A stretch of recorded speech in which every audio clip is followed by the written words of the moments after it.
Thank you very much, Sarah. My good friend, Honorable Minister Anna Hallberg, my friend from Sweden in India, Ambassador Klaus Molin, somebody with whom I share a very, very personal connect and have had a number of engagements with him, both nowadays on VC, unfortunately, but really have found him to be a very good friend of India. Colleagues, the Indian ambassador to Sweden, Mr. Tanmay Lal, colleagues in the business world from Sweden and India, officials from Sweden and India, friends. At the outset, I must thank Minister Hallberg for the wonderful bilateral discussions that we had before we commenced this forum. She is indeed extremely passionate about her work, and I found in her a true friend of India.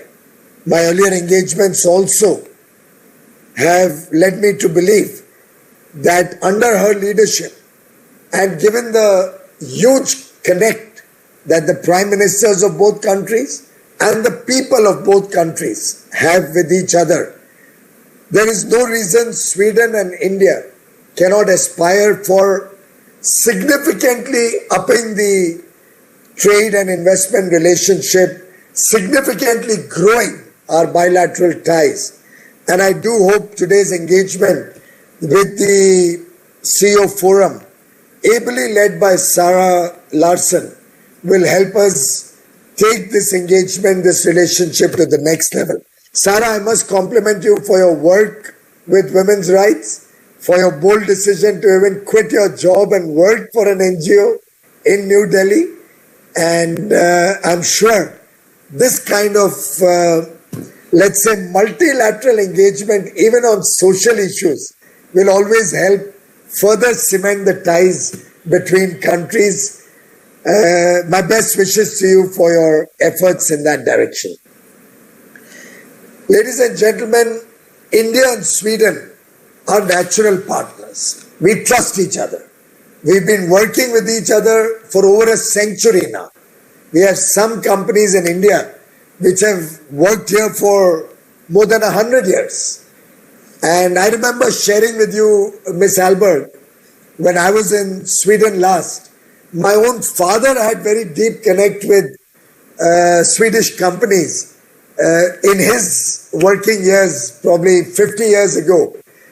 And I myself have met with Swedish company officials when I was a little child, along with my father. So, and some of my father's own colleagues from his engineering school used to head Swedish companies in India. So I have seen Swedish companies from very close quarters, and I believe we have a wonderful opportunity to expand the role of presence and role of Swedish companies in India, and simultaneously encourage Indian companies also to contribute to the development and growth of Sweden and the better future for the people of Sweden. I believe our shared values, which are the foundation of our partnership, our shared vision and aspiration for the future, will hold us in good stead when we are preparing for a much, much bigger role for Sweden and India in expanding each other's economic and political engagement worldwide.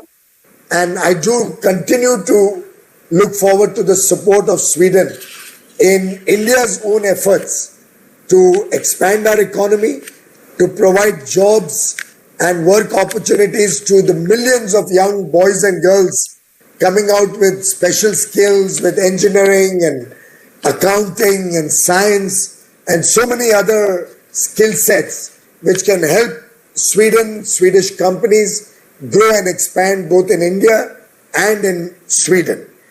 I also believe Sweden and India complement each other. We hardly have any products on which we are competing with each other. You have certain skill sets. You are the world's innovator, the second most important country in the world of innovation, recognized by your ranking in the Global Innovation Index.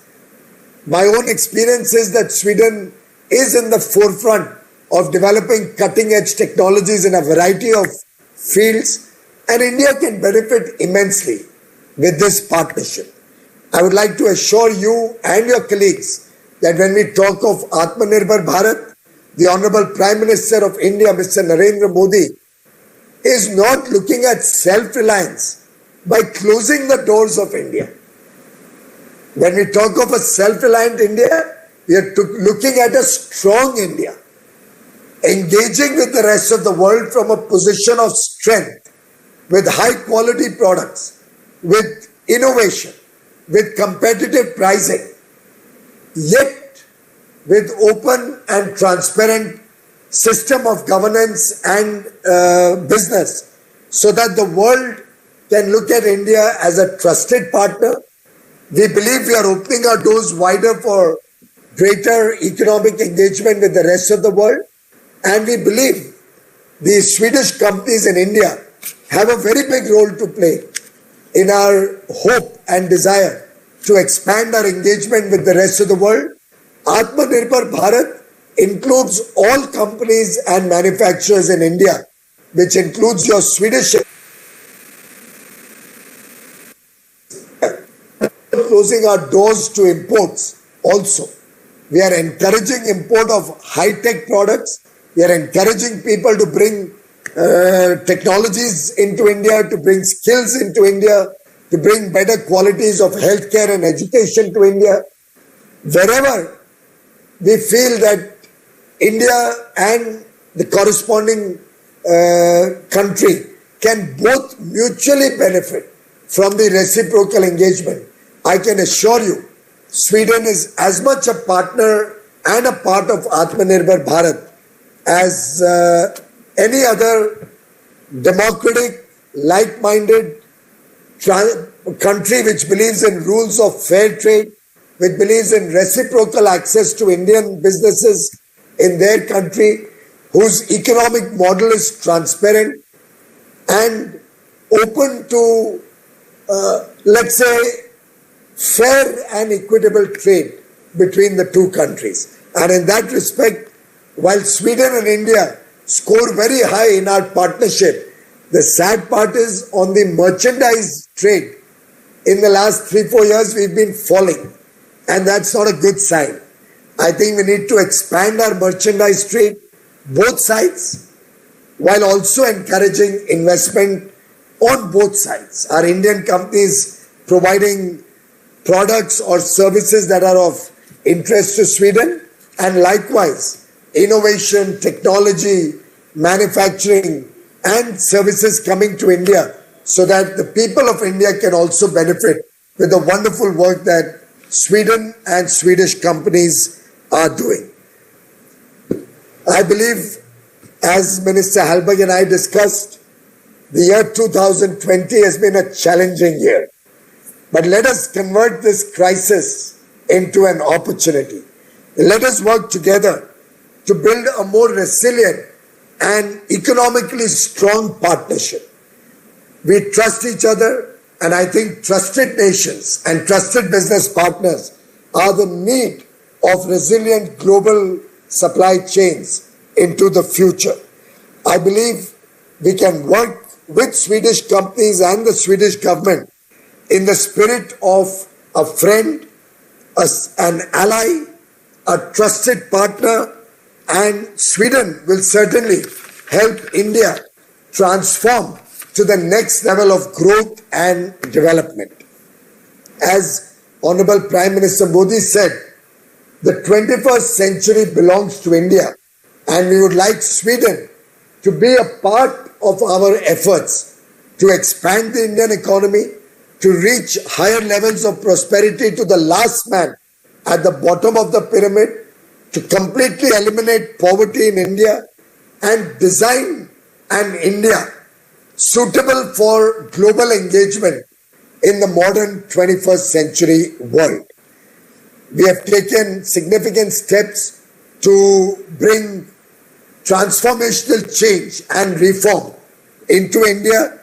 The Honorable Prime Minister has been very, very focused on bringing more and more flexible and open government to introduce greater degree of foreign direct investment in India, to attract manufacturing into India, to attract research and innovation to India, to open India for investments in different sectors like defense manufacturing, mining, agriculture, bring investments to value add the agricultural products so that the income of our farmers can increase. I believe this effort to increase presence of both domestic and international companies in the manufacturing space will help us increase the income levels of the people of India, expand the economy, deregulate and remove investment barriers, and help our economy to grow, simultaneously supporting our friends like Sweden and your economies, your companies also to prosper along with India.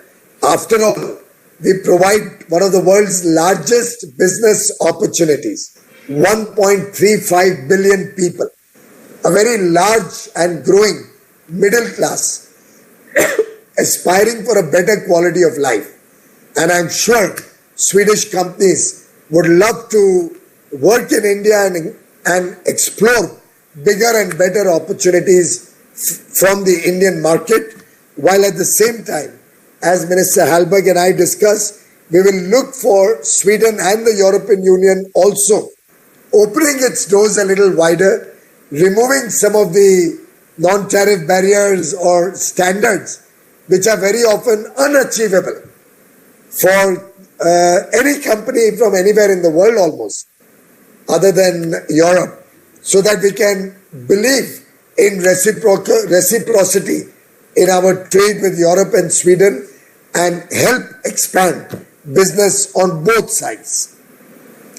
We also believe our renewed focus on technology will help us realign India's own priorities, and Sweden will have an important role to play, being our natural partner for innovation and growth.